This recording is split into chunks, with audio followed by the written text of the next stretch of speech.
box to give this to you now or later? Shall I open it? Yes, Help me out, Martha. You know you're the best at opening gifts. You get so many. please. I wrapped it myself.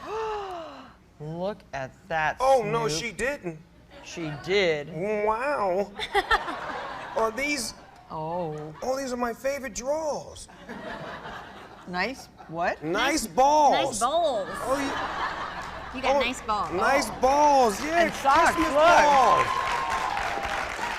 Feel how You know what? Feel I think I'm gonna go silky. home at night to my wife with just them drawers on, and that's it. I'm gonna come in just like this. What a thoughtful Hi, present. honey. What a thoughtful present. Thanks, Jamie. Welcome. We're so happy to have you. Hey, everybody. Thanks for having me. Hi. So that looked like fun. Snoop Dogg and Martha's show. I mean, they were like feeding me champagne. I was like, okay, but yeah, I got a little tossed.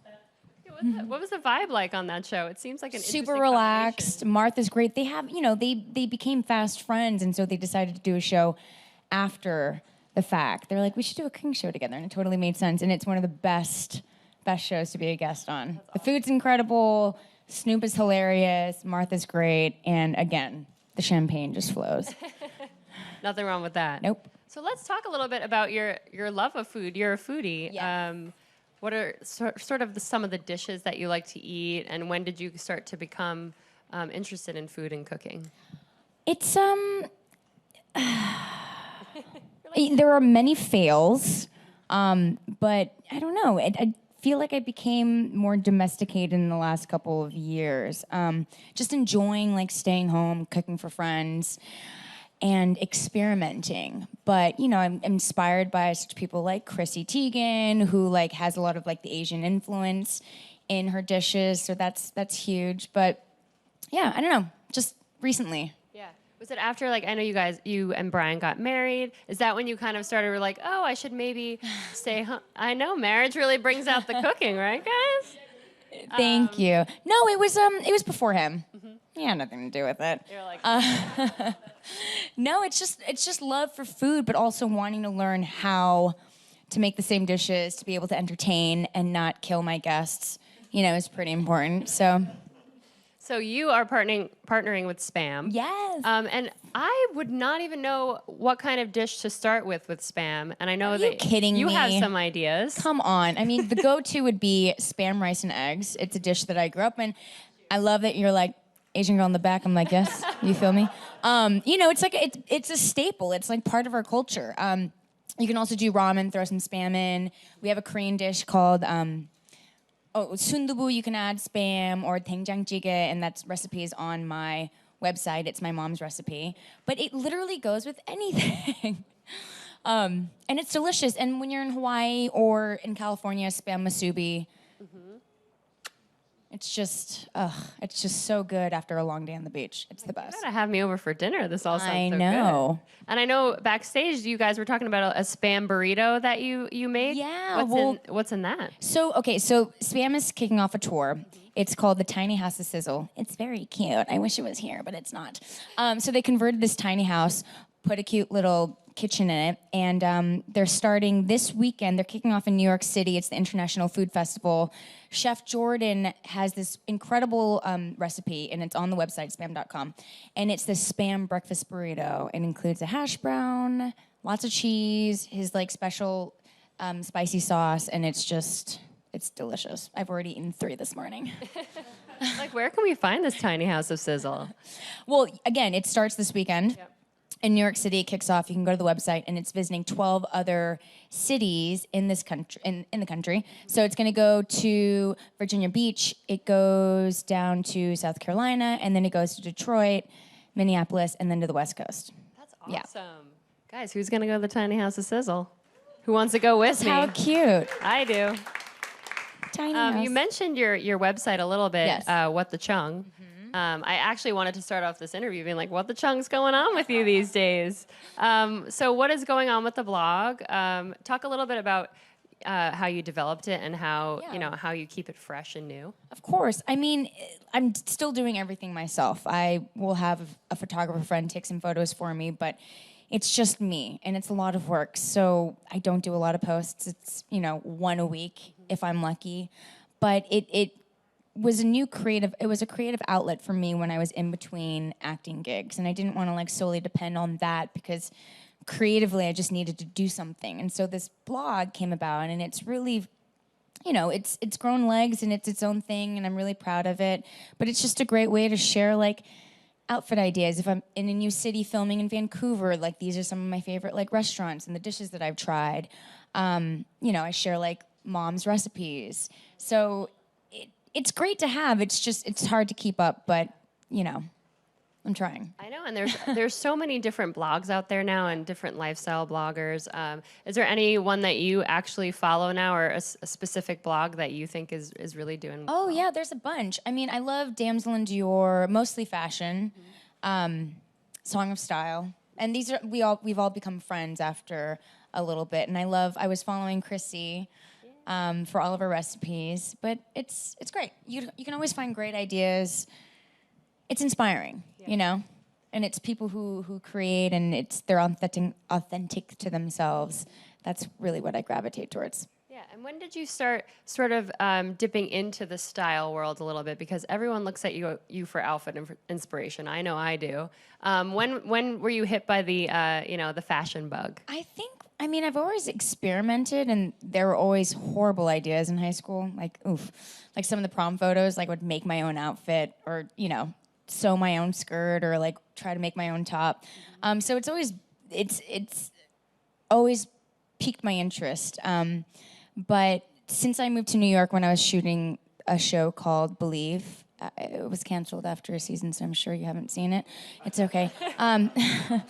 But it was shot in New York City, and I was invited to, New York Fashion Week, and that's kind of when I was like, this is fun, and New York City, you're just in the city, and like anyone who walks by, everyone who's sitting here, like, they've got their own style, and it's really fun just to like sit down at a cafe and like people watch. But New York is so fashionable. Yeah, I know it's hard to keep up sometimes. I know, but it's fun. It is. So you mentioned one failed TV show that you did, but you have a new one coming out that is super exciting. Yeah. So it's an X-Men show that's going to be on Fox. It is. It was just picked up this week. It's Congrats! called. That's awesome. Thank you. Yeah, round of applause. Thank you. Please don't cancel us after a season, Fox. Just joking. It's the creator is Matt Nix. He's amazing, but he's really developed this own world, and it's loosely based on Bryan Singer's Age of Apocalypse, and it's kind of a prequel to that. So like now we're in a world where the Brotherhood or the X-Men, we don't know if they exist. They've been wiped out by the Sentinels, and it's a government-run program, and they're capturing mutants because they want them off the streets. They believe that these mutants are dangerous. So there's a different mutant community that are living underground, out of sight. And it's really their community, and they're just trying to thrive and survive and live and not be caught by the Sentinel services. That sounds awesome. Yeah, and it's cool. called The Gifted. It's called The Gift. Oh, wow. Yeah, look, it changed from Spam to The Gifted. That's amazing. You people here at Build are so good. Yeah. You play Blink? I do. Yeah, this is Blink. So tell us a little bit about Blink for anyone who doesn't know. I hope you guys are X-Men fans, but... Well, Blink is, she was really big in X-Men Exiles, the comic series in the 90s. And, her mutant power is to open up these portals. And the reason why her nickname is Blink is because when the portals close, it would make a sound, and it would go blink. So that's where she got her nickname. And yeah, I said nothing in the teaser that they showed, but she's actually quite sassy. She can hold her own. She had the markings of a mutant, so she was teased. But all that backstory will be explained in the show. That's awesome. Yeah. And what's it like playing? I don't want to call her a superhero. She's like a mutant She's hero. a mutant. Yeah. How is it playing, in this world a little bit that we see, the big blockbuster movies are superheroes. And, Yeah. It must be exciting. It's really exciting, but what's great about this show is like the mutants on this show are just learning their powers. They've just discovered their powers, and so they're not to their full potential. And so it's the journey of them coming into their own. That's awesome. Yeah. And so who are some of your cast members? Emma Dumont plays Polaris, and then we have Blair Redford. He plays Thunderbird, which are existing X-Men characters. We have Sean Teal. His is a newly developed character, and then you have Natalie and Percy, who play the teenagers who come into their own. But we also have Stephen Moyer, Amy Acker, great cast. Cool. And so will we see any of the X-Men that are in the movies make their way into the show? Do you know any of that? Aside from Blink and Polaris, who hasn't been in the movies yet, Thunderbird, there are other characters, like you'll see Postman, but again, these are characters from the comic books that don't really have a huge presence in the movies yet. Yeah. That's cool though. That's so Yeah, it'll be exciting. great. Something different. Is pilot season scary for you to, I know there has been all the upfronts and all the new shows have been announced, but it must be exciting to kind of get out there and show off your new work. Yeah, but it it's also is a great. little scary because pilot season can be tough. Yeah, well, pilot season starts in January, and that's when you go out for all the auditions, and it's like, how can I explain it? It's like Hell Week. I don't know. It's exhausting, but it's also such a great opportunity. You know, there's so much great material out there, and there's all these great roles. So it's also a very exciting time. But it's nice to be at the upfronts because our show is with Fox, and so all the other cast members from different shows on Fox, we all get together and we, get to mingle and meet each other, and it's a fun time. Yeah, it looks like fun. Yeah. And you've been on a handful of other shows as well. One that I wanted to talk to you a little bit about was this Once Upon a Time that a lot of the cast members are leaving, and Yeah, I'm so they're- sad. I But you have know. had a recurring role as Mulan on that show. Yes. I actually just ran into one of the creators the other night, but they've gone 7 years. That's a long time. But there are a couple of cast members coming back for the final season. They keep calling it the final season, but it's just going to keep Sad. on going. I Yeah. can't believe it's been 7 years. Yeah. But will you be back for the final season? Maybe. I don't know. We'll see. But if you are in town and you guys are locals, Jennifer Morrison has a play that starts on Thursday. So I believe it's at the Lucille Theater. So definitely check that out. That's awesome. Yeah.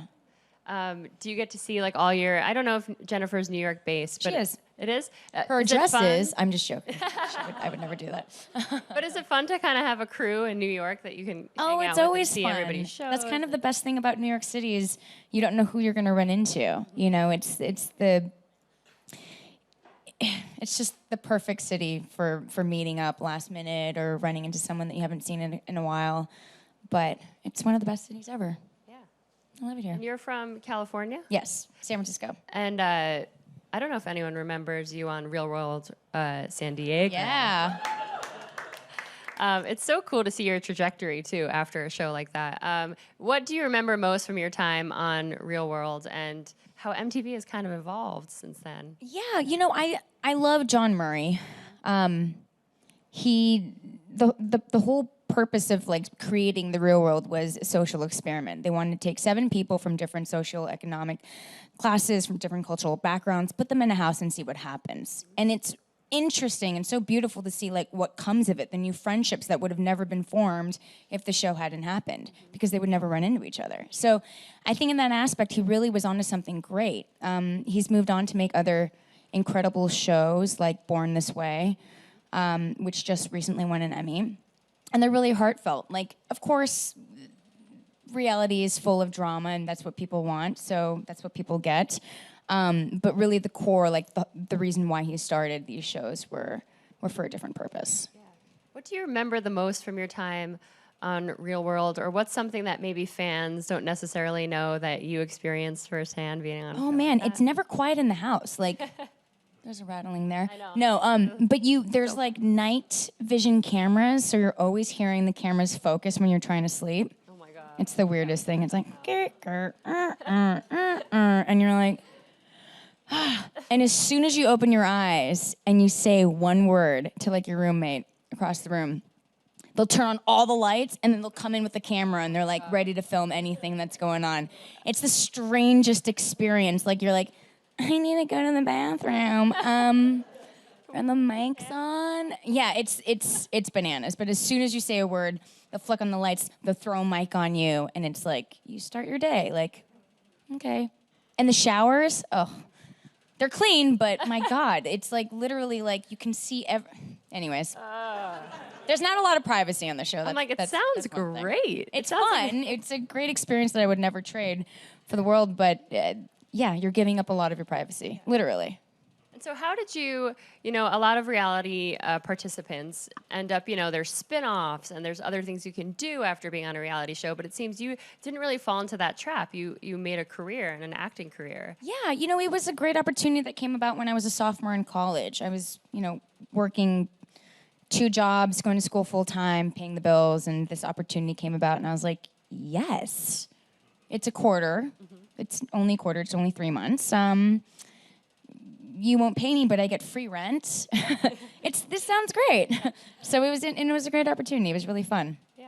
And what do you remember from the cast? Are you still friends with everybody? Do you guys hang out? Yeah, I just shot a campaign a year ago in South Carolina, and I went to go visit Cameron, who lives down there, and she was able to show me a little bit of the city, but it's beautiful, and she's doing her own thing, and she's killing it, and everyone has families now.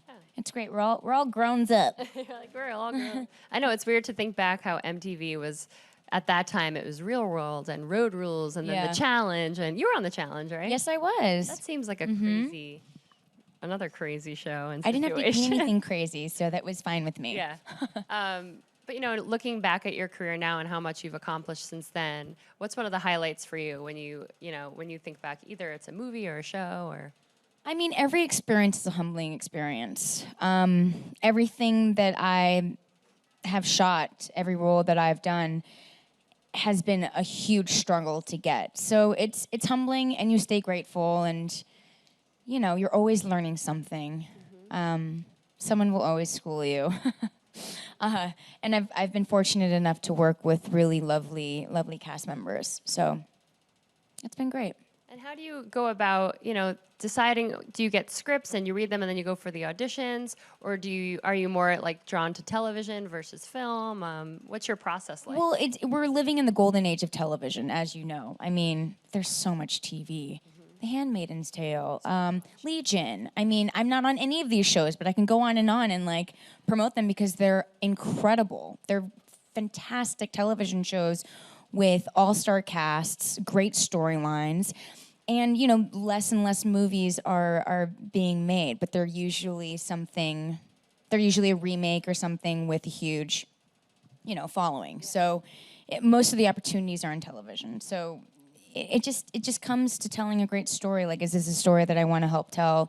Is this a character that I haven't played yet? Is she interesting? Is she well-rounded?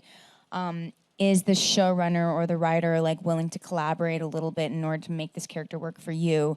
There's so many different elements that go into it, but overall, it is a team effort. It's a crew of 200 people, including the actors, and everyone plays their part in order to make something that they love.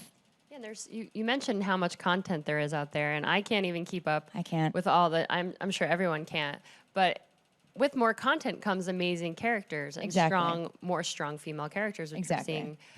What does it mean to you to play one of those on a network TV show that people will get to watch you? And Well, luckily we're on a network like Fox, and they did the adaptation of Gotham on their show. Exactly, yeah. But they do it right. Season 2 was so fun to watch. It was dark. It was closer to the comics. It still told a great story.